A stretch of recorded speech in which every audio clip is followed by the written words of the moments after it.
tugiye kureba chapitre ya kabiri, inkuru y'umwuzure uvugwa muri Bibiliya.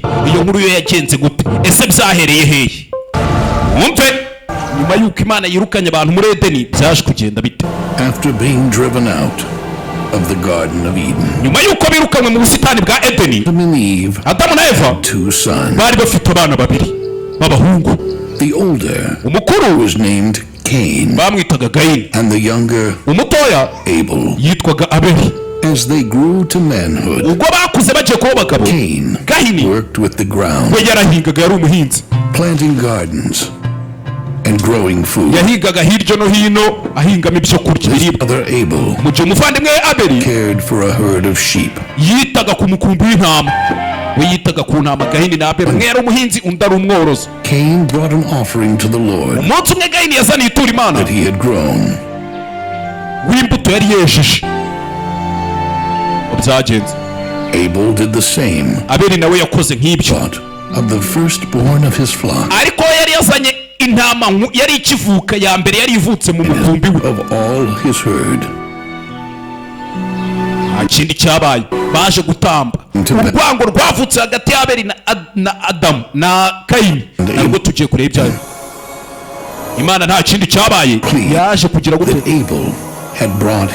Imana yishimiye igitambo Abeli yarazanye, kandi umuvandimwe Gahini yararebaga, kubera ko igitambo yarazanye yari intama yari ikivuka n'umutima umenetse. Gahini yarabibonye. God did not show pleasure. ibyo Gahini yari atuye Imana ntiyigeze imwereka ko ibyishimiye. When Cain realized this, Gahini akimara kubona ibi ngibi yaje kurakara, umujinya uramurenga ndetse n'uburakari. urebe ukuntu umutima mu bugenda uvuka bitewe, yaramubonye, yararakaye, ibyo yari ashyize ku rutambiro arajugunya. Why are you so angry? Gahini, kubera icyo urakaye? Why do you look so downcast? kubera icyo wumva hari kurebewe hasi, Imana ikurebeye ku rutugu? What's right? niba wakoze ibiri ukuri uzagira amahoro muri wowe. ni amagambo Imana yamubwiye.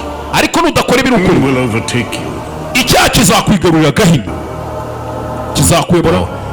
You must fight it. ubwo rero ugomba kukikuramo ukakirwanya. Hearing this, akimara kumva ayo magambo, became even more displeased. yumvishije none asuzuguwe pe. From God, arangije Imana ayitera umugongo, in search of his brother, ajya gushaka umuvandimwe we kugira ngo baganire.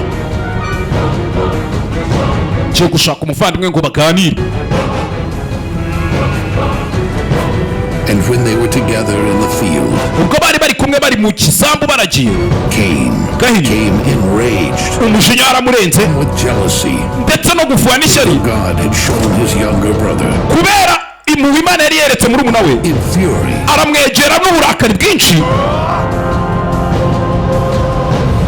ikindi cyabaye,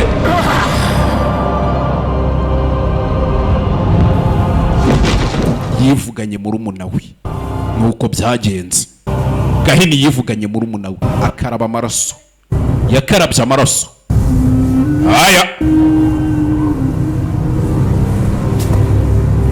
rebe nuko byagenze, Gahini yishe murumuna we. Gahini yishe murumuna we. Later that day, umunsi wakurikiyeho, nervously tilled the ground. yasubiye guhinga afite umujinya n'ubwoba. To him, Imana irangije iramuhamagara.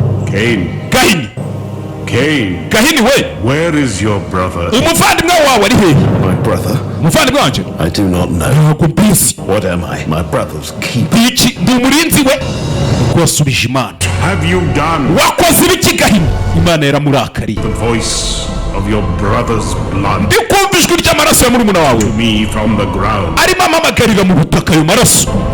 Cain knew he was caught. Gahini yamenye ko icyaha kimufashe. Found guilty of killing his brother. ndetse yumva atangiye kwishinza amakosa y'icyaha cyo kwica murumuna we. As the Lord God proclaimed his punishment. Imana nayo yahise ihitamo kumuhana. Imana yaramuhana. How you are cursed and banished from the very ground. ubu rero uravumwe ndetse wirukanwe kuri butaka ubwo ari bwo bwose.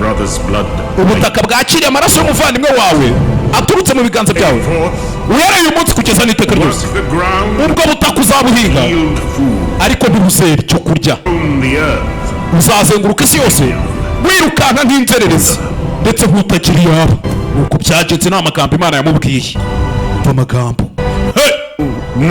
please. yanze kubyakira muri Punishment is more than I can bear. icyo gihano kirenze ibyo nakwihanganira mana yanjye. From my home and unyirukanye mu rugo iwacu from your presence, and it surely will happen that anyone who finds me ndetse kuba unyirukanye gutyo uzambona wese kill me. azanyica.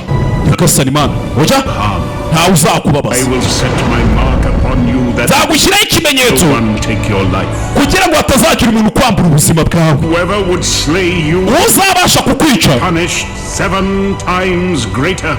azahanwa byikubye karindwi. azahanwa byikubye karindwi. ni amagambo imana yamubwiye uwo munsi. imana ni uko yamwirukanye. Cain ubwo gahini left the presence of the Lord yavuye mu maso y'imana uwo munsi. tangiye kuzenguruka and settled in the land of Nod. yagiye gutura mu butaka bwitwaga Nodi bwari mu burasirazuba bwa Edeni. niho yagiye gutura. yari amaze kwirukanwa mu maso y'imana. As time passed, uko igihe cyagiye gitambuka Eve gave birth again. eva yaje kongera abyara abandi bantu. wumve ibyo mutamenye. Rejoicing at the birth of her 3rd son, n'ibyishimo byinshi by'uyu mwana wa gatatu. yaravuze Cain ati took the life of Abel. gahini yatwaye ubuzima bw'abeli. See now ariko reba nonaha how God has given us another child in his place. imana iduhaye undi mwana mu cyimbo cye. mukore subscribe, share na comment. Seth. reka tumwite Seti. nuko byagenze. Seth came of age, Seti amaze gukura married, nawe yaje gushaka umugore. named Enos, umugore we yitwaga Enosi. and they honored and worshiped the Lord God. baje gusenga imana ndetse barayigandukiraga cyane pe. Adam and Eve Adamu na lived Eva long lives, babaye igihe kinini cyane pe. more sons and daughters. ndetse baje kugira abana benshi b'abahungu ndetse n'ab'abakobwa. baje kubyara abandi bana nyuma ya Abeli na Gahini. After settling in Nod, nyuma yo gutuza agatura muri Nodi, Cain also took a wife. Gahini nawe yaje gushaka umugore ndetse babyara abana. Eventually, he built a city yaje kubaka n'umujyi. Gahini yaje kubaka umujyi and raised livestock. aza gutunga inyamaswa nyinshi aza korora. As his family grew, uko umuryango we wagiye ukomeza kwaguka they learned to play musical instruments baje kwiga gucuranga ibikoresho by'umuziki. baje kwiga ibikoresho by'umuziki Others gucuranga. became craftsmen abandi baza guhinduka abacuzi in bronze. bakajya bacura ibintu bicuze muri bronze ndetse no mu byuma iron. These were the early generations of mankind, aha hari mbere cyane mu itangira ry'ikiremwa muntu pe. aba nibo bantu imana yaremye. populated with their sons and daughters. isi yari yuzuyemo abahungu n'abakobwa ba Adamu na Eva nk'abantu imana yaremye. bari buzuyemo. mwibuke shapitire turi kureba bayita ngo umwuzure. Time passed. uko icyo cyakomeje kigenda Kind began to turn away from God. abantu batangiye gutera imana umugongo. batangira kujya kure y'imana gukosa. Violence and wickedness. urugomo ndetse n'ubunyantege nke byatangiye kuzura isi birakwirakwira. byatangiye gukwirakwira isi. Evil became commonplace. ikibi cyatangiye gukwira hose gihinduka ikintu gisanzwe. abantu gucumura. Mankind buri kiremwa muntu cyose icyo cyatekerezaga cyatangiye kuba ikinyantege. urugomo. God declared, I am sorry for what I have created imana yaravuze iti mumbabarire kubera ibyo naremye has become of humanity. ndetse n'ibyo ikiremwa muntu kimaze guhinduka cyo. abantu bari bamaze guhinduka ikindi kintu. imana yaravuze iti ngiye kurimbura ikiremwa muntu Every living thing. na buri kintu cyose kibaho. ndarimbura inyamaswa ndimbure n'abantu. nuko imana yavuze. All the wicked people of the time, ariko abantu bose bari banyantege bari bahari. man named Noah, hari umugabo w'umutima mwiza ndetse wari utunganiye imana witwaga Nowa. a direct descendant of Seth, yaruvukaga kuri Seti. soul man, Seti mwibuke yavukaga kuri Adamu na Eva. ngiye kuhambuka inkuru zose nzazibabwira. yari umugabo umwe with God, wagendanaga n'imana favor in his sight. ndetse imana yamubonaga mu buntu bwayo. And Noah, Nowa 3 sons, yari afite abana batatu b'abahungu. Shem, yari afite uwitwaga Shemu,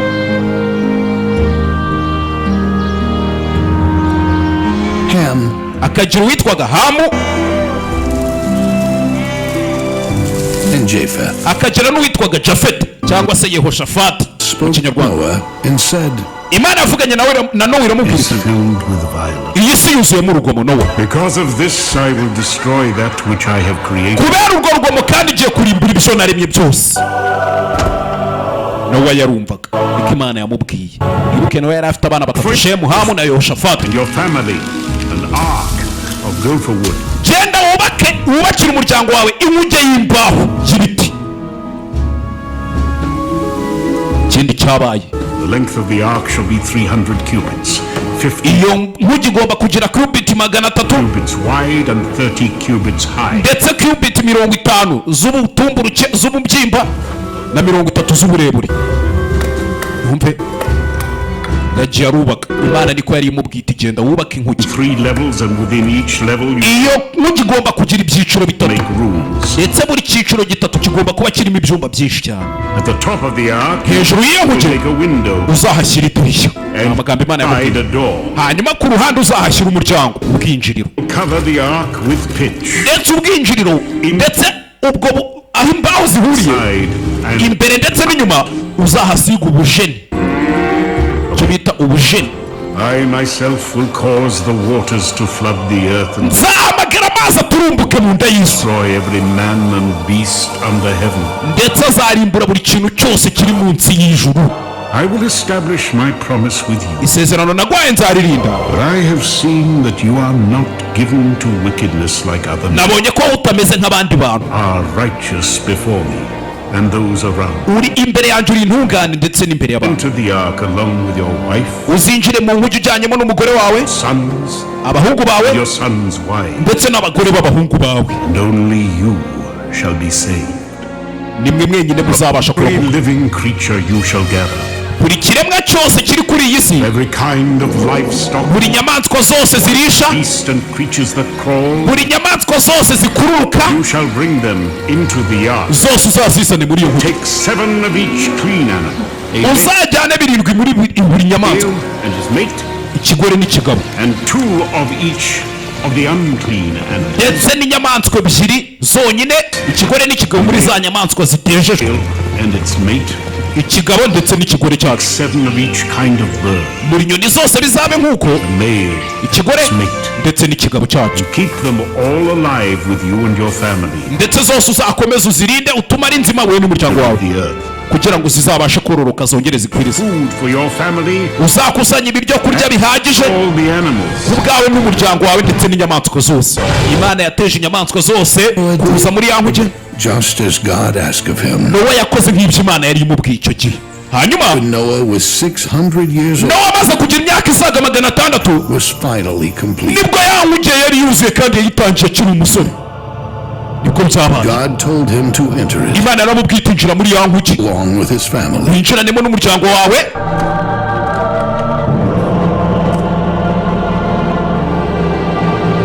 And all the animals that were gathered, Inyamaswa zose zari zahuye by 2, zinjiye ebyiri, male and ikigore female alike. ndetse n'ikigabo cyacu zinjiye mu nkuge. And then Hanyuma the Lord God closed the door of the ark. Imana ubwayo niyo yafunze inkuge, ntabwo ari Nowa wayifunze. Imana ubwayo niyo yifungiye inkuge, irayitanaga, yarayifunze. Iyi ni inkuru turi kureba, ndetse kugira ngo ubone n'izindi nkuru, Days passed, iminsi 7 yaratambutse. and all the underground springs of the earth Hanyuma mu ndiba y'isi ubutaka bwaraturitse butangira kugira gute, butangira kuvamo amazi. Kugira ngo n'izindi nkuru zose ujye uzibona, icyo usabwa ni ugukora subscribe kuri YouTube channel yitwa OG-TV show. doors of heaven opened. Ndetse idirishya ry'ijuru naryo ryarafungutse, Waters began to rain down amazi yatangiye kumanuka aturuka hejuru ndetse aturuka no munsi. Inyamaswa zose, abari basigaye hanze y'inkuge, icyari hanze y'inkuge cyose. The rain continued for 40 straight days, Imvura yaraguye iminsi isaga 40 yose, covering every mountain amazi yarengeye buri musozi. and covering every living creature. Hanyuma Imana yatumye buri kiremwa cyose kibaho kirimbuka, to perish. Umwuzure nuko wateye isi kubera kudakiranuka kw'abantu, kubera ibyaha by'abantu, kubera urugomo rwari rwuzuye mu isi, ubusinzi, ubusambanyi. But the ark that carried Noah Hanyuma ya nkuge yari itwaye Nowa n'umuryango we and all the living creatures n'ibindi biremwa byari birimo, floated safely on the surface yakomeje kugenda hejuru y'ubuso bw'ayo mazi, amazi yaturutse mu butaka iminsi 40 ndetse no mu ijuru. Isi yose yari yarengewe n'umwuzure n'amazi.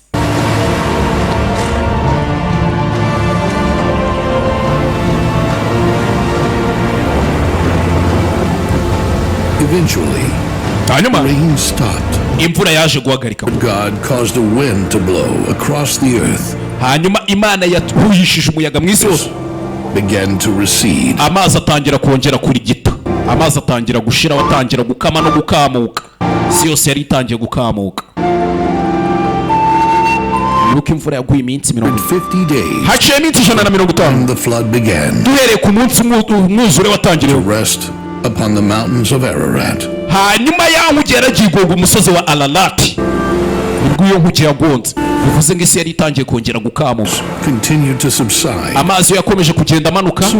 Vuba cyane. Other mountain tops were visible. Impinga z'imisozi zatangiye kugaragara. Ku munsi w'150 nibwo byatangiye kugenda bisubira mu buryo. Ariko Imana yari imaze kurimbura buri kiremwa cyose cyari kiri ku isi, yavuyemo ibyari byagiye muri yankuge no. 40 days. Nyuma y'indi minsi 40. Noah opened the window at the Nowa yafunguye rya dirishya ryari riri hejuru y'inkuge.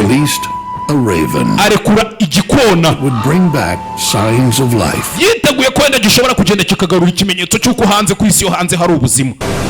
When the raven did not return, ubwo icyo gisiga kitagarukaga, sent out a dove. Nowa yarekuye inuma, noneho inuma bunuma. Eventually, the dove returned. Hanyuma ya numa yaje kugaruka. It showed no signs of finding a place to rest. Ariko ntigeze igarura ikimenyetso cyo kuba yaba yabonye ahantu yaruhukira cyangwa ngo ihagarare. Was still covered with water. Isi yari cyuzuyemo amazi. Isi yari cyuzuyemo amazi. Twari tugeze ku munsi wa kangahe? Iminsi 50 guteranyaho 150 guteranyaho 40 yari imaze kuba iminsi 190. Hanyuma indi minsi 7 yaje gutambuka. Noah released a dove. Nanone Nowa yarongeye arekura ya numa. Inuma nk'icyenda. This time, it returned freshly plucked olive branch. Noah waited 7 more days. It's the dove. This time, it did not return. By this, Noah knew that the flood waters finally receded.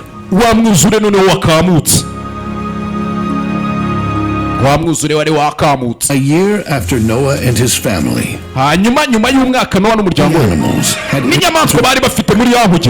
God spoke to Noah.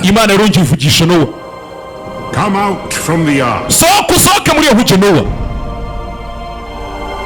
You and your wife, sons and their wives.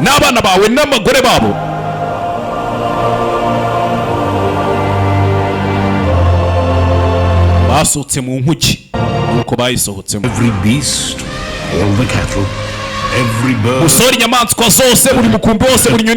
that creeps on the ground, they may multiply and replenish the earth. Inyamaswa zose zavuye mu nkuge na famiye Nowa barongeye bakwirakwira isi yose. Ukore subscribe, share, comment kugira ngo iyi nkuru dukomeze tuyiryoherwe, ndetse ufite na mugenzi wawe uze wakwishimira kumva iyi nkuru usabwe kuyimusharinga. Inyamaswa zarongeye zigaruka mu isi. Nowa yarageze mu myaka hafi 600 na yarakuze.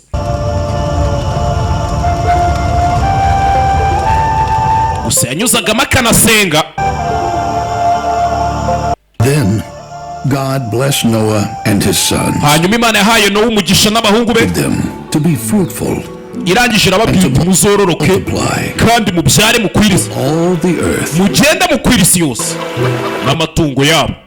Za nyamaswa zose zari zaravuye muri bwa muri ya irangije irongerera imbaraga zo kuyobora inyamaswa zose.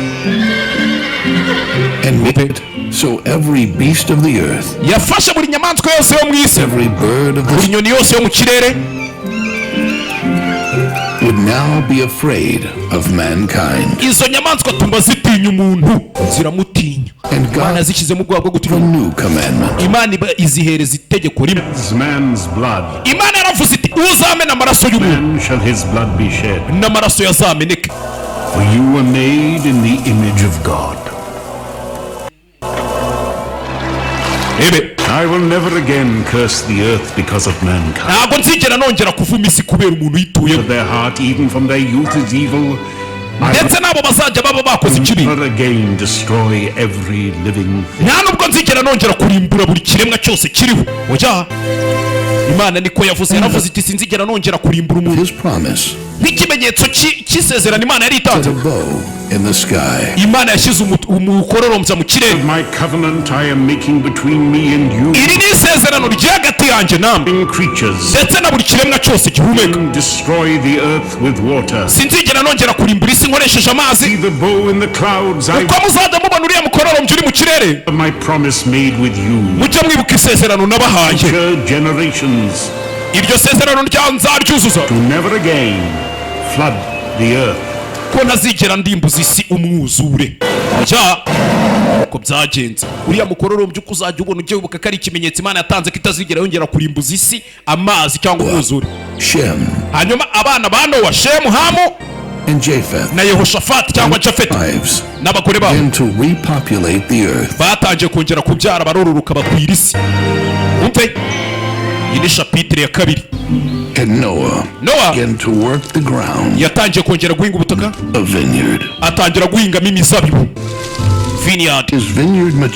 imizabibu ye yatangiye gukura. Nowa yaje gufata wino cyangwa se yaje gufata ya mizabibu ayengamo vino, inzoga. umunsi umwe amaze kunywa ya vino, Nowa arasinzira. reba inkomoko ye nanone y'umuvugo. yasinzire yambaye ubusa muri tente ye. umuhungu muto wa Nowa witwaga Hamu yaje kureba ubwambure bwa se yakoze amahano. uyu mwana yakoze ikosa rihambaye, aho kugira ngo abone ubwambure bwa se wenda amufubike cyangwa amutwikire, yagiye kubarira inkuru be bakuru be nk'aho bishimishije. Ham's brothers refused to look. ariko abavandimwe ba Hamu banze kureba ubwambure bwa papa wabo. binjiye muri tente ya Nowa bambaye bagendesha umugongo, baragenda batwikira ubwambure bwa se.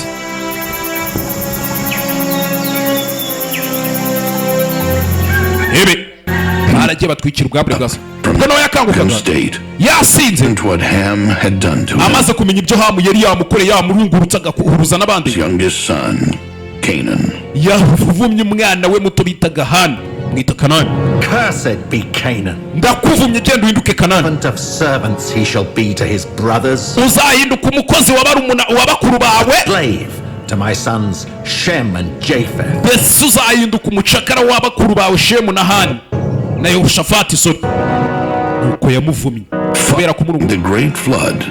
Noah lived 350 more years. nyuma ya wa mwuzura wari umaze kuba, Nowa yarongeye abaho imyaka indi isaga 350. Were 950 years. imyaka isaga 950 yose hamwe nibwo Nowa yitabye Imana, nibwo yapfuye. And among them, ariko muri abo bana bose, fierce hunter and mighty leader, hari haravutsemo umuhigi ndetse n'umuyobozi udasanzwe. was Nimrod. bamwitaga Nimrod. He was the great grandson of Noah. yari umwuzukuruza wa Nowa. umwe mu bahungu ba Nowa niwe wabyaye Nimrod. uko ibihe byaje bigenda, and the number of inhabitants continued to increase. ndetse n'abandi batuye ku isi bakomeje kwiyongera. They journeyed to the east. urugendo rwerekeza mu burasirazuba, and settled on a plain. ndetse bakajya gutura mu kibaya. baje kuba in the land of Shinar. baje gutura ku butaka bwitwaga Shinari. niho baje gutura bayobowe n'uwo bitaga Nimrod, yari umuhigi ndetse ngari n'umuyobozi udasanzwe. ubwo baje gutura kuri iyi nshuro, bajya kwimukira abantu bavugaga ururimi rumwe, ndetse bari baje bari kumwe, ndetse bashakaga kubaka izina mu cyimbo cyabo. muzana amatafari n'icyondo kubaka umurwa udasanzwe, ndetse muri uwo mujyi tuzubakamo umunara uzazamuka ukagera ku ijuru. duture hano, tureke gutatana. niko yababwiye Nimrod. aha hagiye guhinduka imuhira hashyashya. bari bimutse bavuye aho bari batuye. God had instructed the generations of Noah Imana yatangiye gutegeka abaturutse kuri to Nowa replenish the whole earth. ngo bakwirakwire isi. Yet their desire was to remain. Imana nk'uko yari yarabategetse mbere ngo mukwirakwire isi, ngo bashatse gutura ahantu hamwe, bagatura ku butaka bwa Shinani. Rebe. And they proceeded to build their city, uko bakomeje kubaka umujyi wabo their tower. ndetse n'umunara. Bawubatse umunara, baje kubaka umunara ndetse umunara muremure munini cyane. Then hanyuma the Lord God looked upon the plains of Shinar. Imana yitegereje abo bantu iri mu ijuru ireba muri cya kibaya cya Shinari, iravuga iti People of the earth are one people who all speak one language. abantu bo ku isi barimo kuvuga ururimi rumwe, niyo mpamvu bari gukora ibi bintu byose. Now they are building a great city. ubwo batangiye kubaka umurwa w'igitangaza, Let us go down, reka tujye hasi use their language, tubacangire mu ndimi zabo, not understand each other, ntibazabashe kongera kumvikana, cause them to scatter all over the earth. kubera ko mgiye kubavuma bakwirakwira isi yose. By God's command, Imana imaze kubitegeka, kind suddenly ikiremwa muntu bitunguranye many different languages, batangiye kuvuga indimi zitandukanye, bananirwa kumvikana, unable to understand one another. bananiwe kumvikana umwe The kuri undi. city was halted, wa mujyi bari bamaze kubaka nuko wasenyutse, began to disperse throughout the earth batangiye kongera gukwirakwira isi to yose God's original instruction. nk'uko Imana yari yarabitegetse mbere. The city Bitewe n'iki? from which they scattered wa mujyi, ya mijyi bari baratataniyemo, wa mujyi bawuvuyemo uko bakawusize waje kwitwa izina ngo Babeli. it was there that God confused I Babeli niho Imana yacangiye ikiremwa muntu, language. ibateramo indimi zitandukanye, niho indimi zavukiye. Inkomoko y'indimi dufite muri iyi si yaturutse i Babeli. ubwo reka nze dukomeze na episode ya 3. Nibutse ushaka kureba iyi seri, ukora subscribe kuri YouTube channel yitwa OG-TV show. Ni buri munsi tujye tubana saa 12 za buri mugoroba. Share, comment, subscribe, buri muntu wese umumenyesha uti hahi nimba wumva hari umuntu ukwiriye kumenyesha iyi nkuru tayari. Yo.